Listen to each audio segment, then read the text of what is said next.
रात के गहरे सन्नाटे में एक छोटा सा गांव बसा था, जहां लोग सूरज ढलते ही अपने अपने घरों में दुबक जाते थे।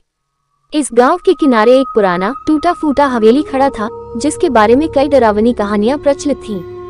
कहते थे कि इस हवेली में एक आत्मा का वास था, जो रात को जाग जाती थी और अजीब अजीब आवाजें करती थी। एक रात गांव का एक युवक राजू, जो हमेशा इन कहानियों को झूठ मानता था, अपने दोस्तों के साथ उस हवेली की सच्चाई जानने के लिए निकल पड़ा। वह हवेली के दरवाजे पर पहुंचा और दरवाजा खोलते ही एक ठंडी हवा का झोंका आया। सबके दिल में एक डर की लहर दौड़ गई, पर वे अंदर गए। अंदर का माहौल और भी डरावना था। दीवारों पर जाले, फर्श पर धूल और हर कोने में अंधेरा। वे सब धीरे धीरे आगे बढ़े और अचानक एक कमरे से किसी के रोने की आवाज आई। सबके रोंगटे खड़े हो गए। राजू ने अपने दोस्तों को हिम्मत बंधाए और उस कमरे की ओर बढ़ा। कमरे का दरवाजा खोला तो देखा कि एक सफेद साड़ी में लिपटी औरत वहां बैठी थी, जिसके चेहरे पर उदासी थी।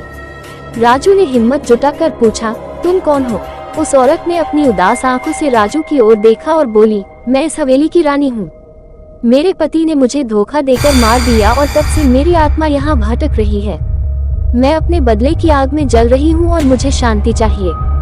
राजू ने समझा कि इस आत्मा को मुक्ति चाहिए। उसने गांव के पुजारी से संपर्क किया और एक विशेष पूजा का आयोजन किया। पूजा के बाद हवेली में एक तेज रोशनी छा गई और वह आत्मा धीरे धीरे गायब हो गई। उस दिन के बाद से उस हवेली से कोई आवाज नहीं आई और गांव के लोग भी चैन की नींद सोने लगे। राजू की हिम्मत और सच्चाई के प्रति उसकी निष्ठा ने गांव को एक नई शुरुआत दी और हवेली भी अब एक सामान्य जगह बन गई। अगर यह कहानी आपको पसंद आए हो तो आप इस वीडियो को लाइक और चैनल को सब्सक्राइब करना ना भूलें।